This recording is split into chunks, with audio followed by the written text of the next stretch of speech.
स्वर्गखंड ब्रह्मचारी के पालन करने योग्य नियम। ऋषियों ने पूछा, सूत जी, कर्म योग कैसे किया जाता है जिसके द्वारा आराधना करने पर भगवान विष्णु प्रसन्न होते हैं? महाभाग, आप वक्ताओं में श्रेष्ठ हैं, अतः हमें यह बताइए जिसके द्वारा मुमुक्षु पुरुष सबके ईश्वर भगवान श्री हरि की आराधना कर सके, वह समस्त लोगों की रक्षा करने वाला धर्म क्या वस्तु है, उसका वर्णन कीजिए। उसके श्रवण की इच्छा से ये ब्राह्मण लोग आपके सामने बैठे हैं। सूत जी बोले, महर्षियों, पूर्व काल में अग्नि के समान तेजस्वी ऋषियों ने सत्यवती के पुत्र व्यास जी से ऐसा ही प्रश्न किया था। उनके उत्तर में उन्होंने जो कुछ कहा था उसे आप लोग सुनिए। व्यास जी ने कहा, ऋषियों में सनातन कर्म योग का वर्णन करूंगा, तुम सब लोग ध्यान देकर सुनो। कर्म योग ब्राह्मणों को अक्षय फल प्रदान करने वाला है। पहले की बात है, प्रजापति मनु ने श्रोता बनकर बैठे हुए ऋषियों के साथ ब्राह्मणों के लाभ के लिए वेद प्रसिद्ध संपूर्ण विषयों का उपदेश किया था। वह उपदेश संपूर्ण पापों को हरने वाला, पवित्र और मुनि समुदाय द्वारा सेवित है। मैं उसी का वर्णन करता हूँ, तुम लोग एकाग्रचित होकर श्रवण करो। श्रेष्ठ ब्राह्मण को उचित है कि वह अपने ग्रह सूत्र में बताई हुई विधि के अनुसार गर्भ या जन्म से 8वें वर्ष में उपनयन होने के पश्चात वेदों का अध्ययन आरंभ करे। दंड मेखला, यज्ञोपवीत और हिंसा रहित काला मृग चर्म धारण किए मुनि वेश में रहें, भिक्षा का अन्न ग्रहण करे और गुरु का मुंह जोहते हुए सदा उनके हित में संलग्न रहे। ब्रह्मा जी ने पूर्व काल में यज्ञोपवीत बनाने के लिए ही कपास उत्पन्न किया था। ब्राह्मणों के लिए 3 आवृत्ति करके बनाया हुआ यज्ञोपवीत शुद्ध माना गया है। द्विज को सदा यज्ञोपवीत धारण किए रहना चाहिए, अपनी शिखा को सदा बांधे रखना चाहिए। इसके विपरीत बिना यज्ञोपवीत पहने और बिना शिखा बांधे जो कर्म किया जाता है वह विधि पूर्वक किया हुआ नहीं माना जाता।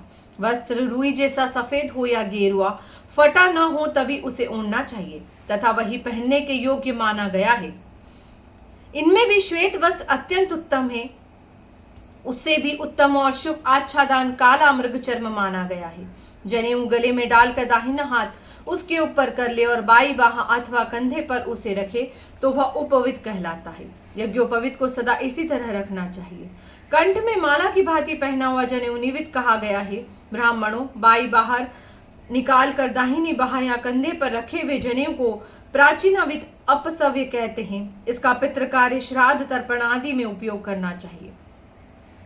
हवन गृह में, गौशाला में, होम और जप के समय, स्वाध्याय में, भोजन काल में, ब्राह्मणों के समीप रहने पर, गुरुजनों तथा दोनों काल की संध्या की उपासना के समय तथा साधु पुरुषों से मिलने पर सदा उपवीत के ढंग से ही जनेऊ पहनना चाहिए।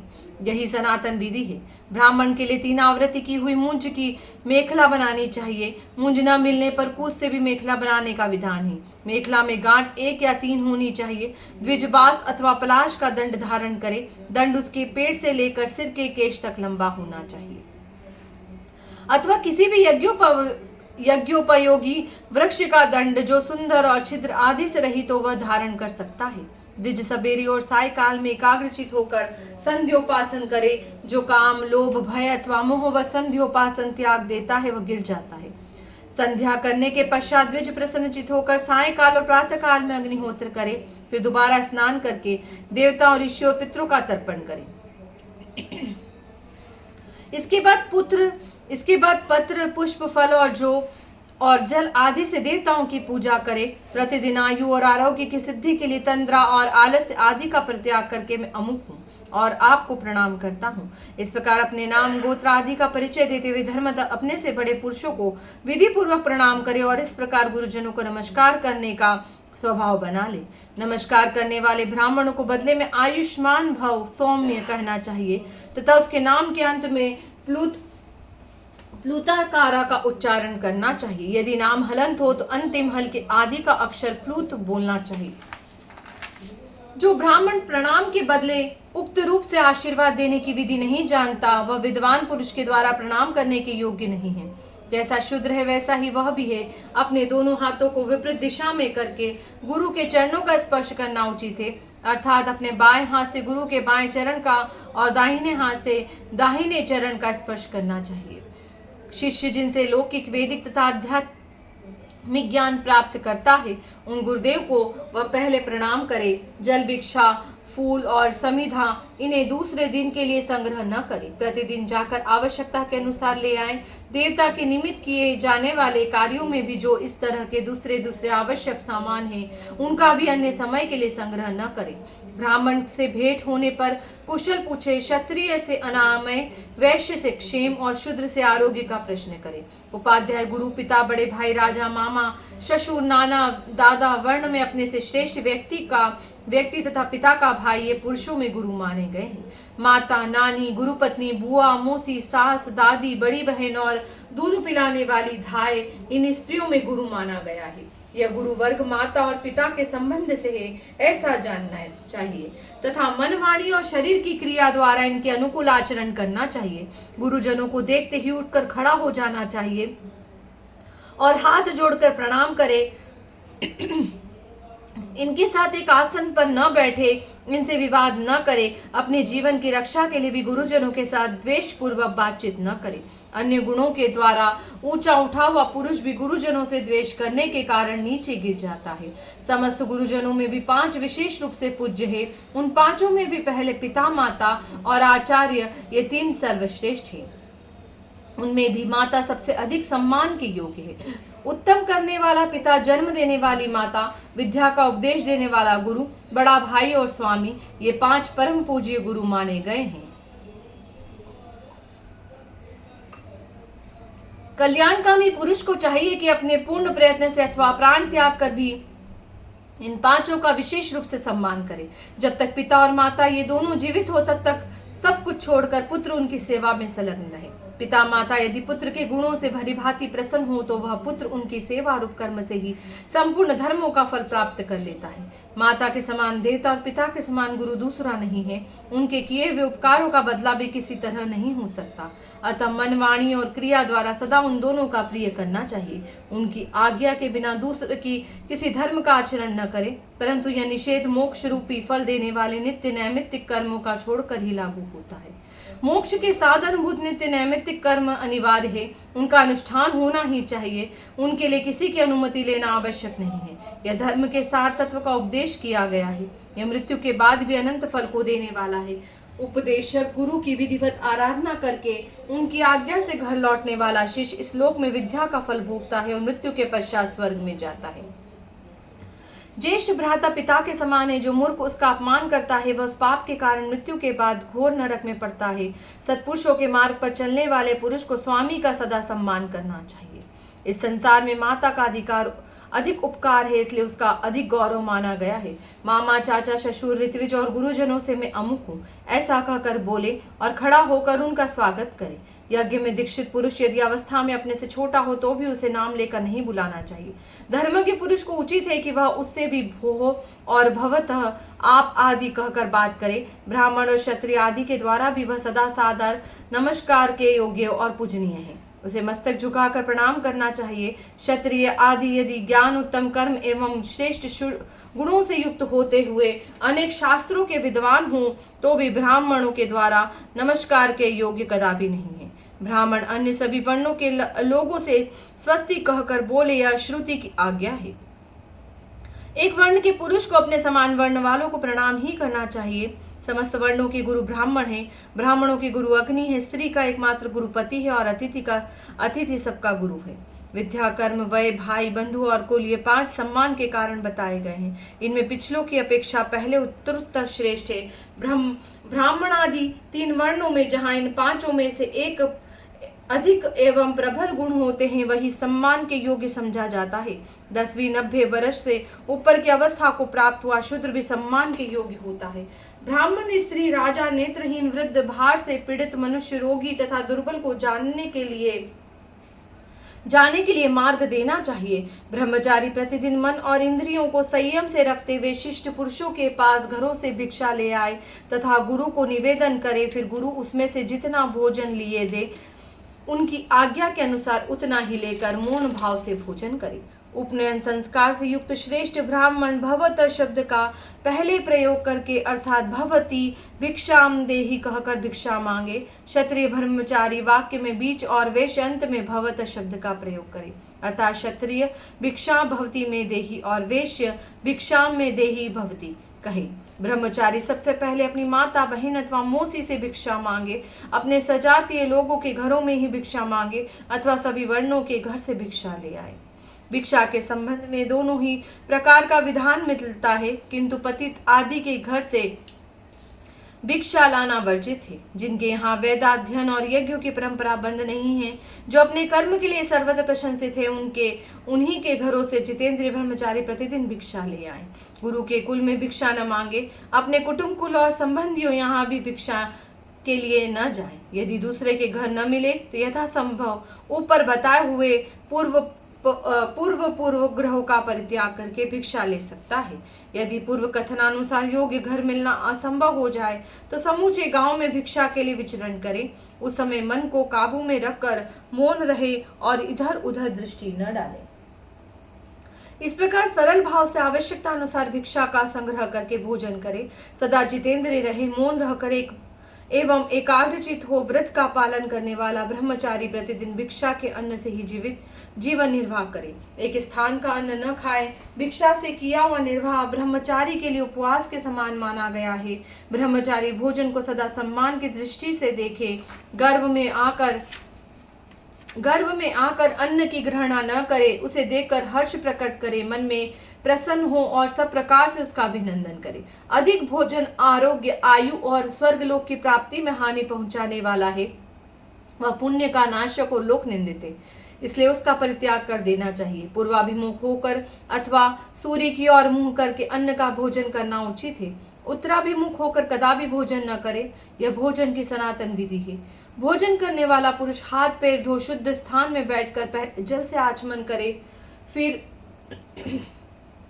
भोजन के पश्चात भी उसे 2 बार आचमन करना चाहिए। भोजन करके जल पीकर सोकर उठने पर और स्नान करने पर, गलियों में घूमने पर, ओठ चाटने या स्पर्श करने पर, वस्त्र पहनने पर, वीर्य मूत्र और मल का त्याग करने पर, अनुचित बात कहने पर, थूकने पर, अध्ययन आरंभ करने के समय, खांसी तथा दम उठने पर, चौराहे या शमशान भूमि में घूमकर लौटने पर तथा दोनों संध्याओं के समय श्रेष्ठ द्विज आचमन किए होने पर भी फिर आचमन करे। चांडालों और म्लेच्छों के साथ बात करने पर, स्त्रियों, शूद्रों तथा झूठे मुंह वाले पुरुषों से वार्तालाप होने पर, झूठे मुंह वाले पुरुष अथवा झूठे भोजन को देख लेने पर तथा आंसू या रक्त गिरने पर भी आचमन करना चाहिए। अपने शरीर से स्त्रियों का स्पर्श हो जाने पर, अपने बालों तथा घिस कर गिरे हुए वस्त्र का स्पर्श कर लेने पर धर्म की दृष्टि से आचमन करना उचित है। आचमन के लिए जल ऐसा होना चाहिए जो गर्म न हो, जिसमें फेन न हो तथा जो खारा न हो।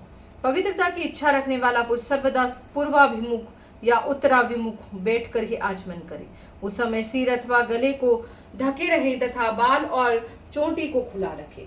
कहीं से आया हुआ पुरुष दोनों पैरों को धोए बिना पवित्र नहीं होता। विद्वान पुरुष सीढ़ी पर या जल में खड़ा होकर अथवा पगड़ी बांधे आचमन न करे।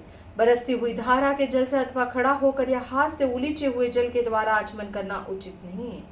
एक ही हाथ से दिए हुए जल के द्वारा अथवा बिना यज्ञोपवीत के भी आचमन करना निषिद्ध है। खड़ाऊ पहने हुए अथवा घुटनों के बाहर हाथ करके भी आचमन नहीं करना चाहिए। बोलते हंसते किसी की ओर देखते तथा बिछोने पर लेटे हुए आचमन करना निषिद्ध है। जिस जल को अच्छी तरह देखा न गया हो, जिसमें फेन आदि हो, जो शूद्र के द्वारा अथवा अपवित्र हाथों से लाया गया हो तथा जो खारा हो, ऐसे जल से भी आचमन करना अनुचित है। आचमन के समय अंगुलियों से शब्द न करे, मन में दूसरी कोई बात न सोचे। हाथ से बिलोड़े हुए जल के द्वारा भी आचमन करना निषिद्ध है।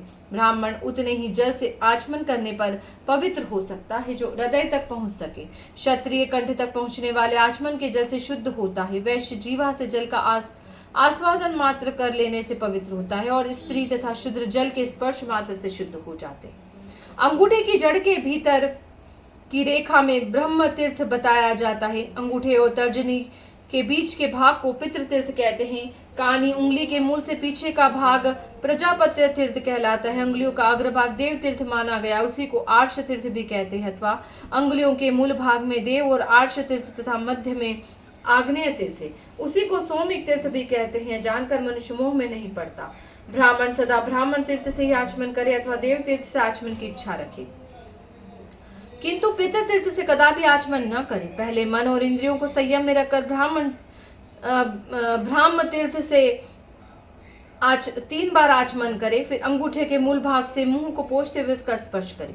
तत्पश्चात अंगूठे और अनामिका उंगलियों से दोनों नेत्रों को स्पर्श करें। फिर तर्जनी और अंगूठे के योग से नाक के दोनों छिद्रों का कनिष्ठा और अंगूठे के संयोग से दोनों कानों का, संपूर्ण अंगुलियों के योग से हृदय का, करतल से मस्तक का और अंगूठे से दोनों कंधों का स्पर्श करें। द्विज 3 बार जो जल का आचमन करता है उससे ब्रह्मा, विष्णु और महादेव जी तृप्त होते, ऐसा हमारे सुनने में आया है।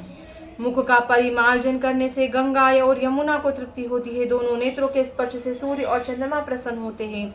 नासिका के दोनों छिद्रों का स्पर्श करने से अश्विनी कुमार की तथा कानों के स्पर्श से वायु और अग्नि की तृप्ति होती है। हृदय के स्पर्श से संपूर्ण देवता प्रसन्न होते हैं और मस्तक के स्पर्श से वह अद्वितीय पुरुष अंतर्यामी प्रसन्न होता है। मधुपर्क, सोमरस, पान, फल, मूल तथा गन्ना, इन सब के खाने पीने में मनु जी ने दोष नहीं बताया है। उससे मुंह झूठा नहीं होता।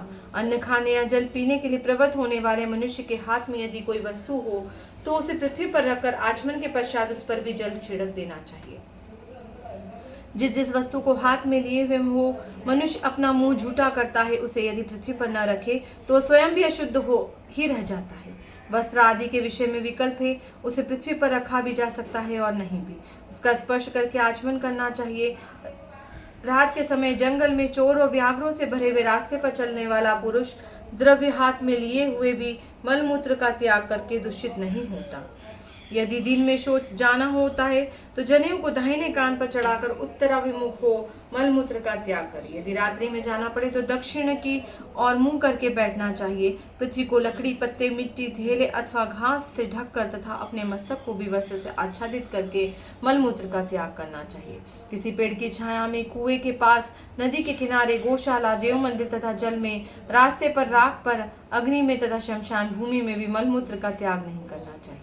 गोबर पर, काठ पर, बहुत बड़े वृक्ष पर तथा हरी भरी घास में भी मलमूत्र का करना निषिद्ध है। खड़े होकर तथा नग्न होकर भी मलमूत्र का त्याग नहीं करना चाहिए। पर्वत मंडल में, पुराने देवालय में, बावी पर तथा किसी भी गड्ढे में मलमूत्र का त्याग वर्जित है। चलते चलते भी पाखना और पेशाब नहीं करना चाहिए।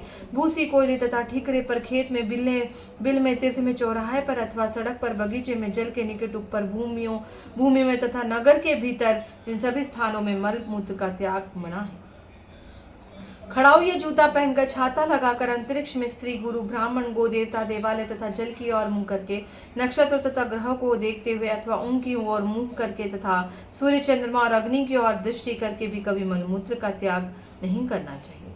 शौच आदि होने के पश्चात कहीं किनारे से लेप और दुर्गंध के मिटाने वाली मिट्टी लेकर आलस से रहित हो विशुद्ध एवं बाहर निकाले हुए जल से हाथ आदि की शुद्धि करे। ब्राह्मणों को उचित है कि वह रेत, मिली हुई अथवा कीचड़ की मिट्टी न ले। रास्ते से, उस पर, भूमि से तथा दूसरों के शोष से बची हुई मिट्टी की भी काम में न ले। देव मंदिर से, कुएं से, घर की दीवारों से और जल से भी मिट्टी न ले। तदनंतर हाथ पैर धोकर प्रतिदिन पूर्वोक्त विधि से आचमन करना चाहिए। हरे नमः।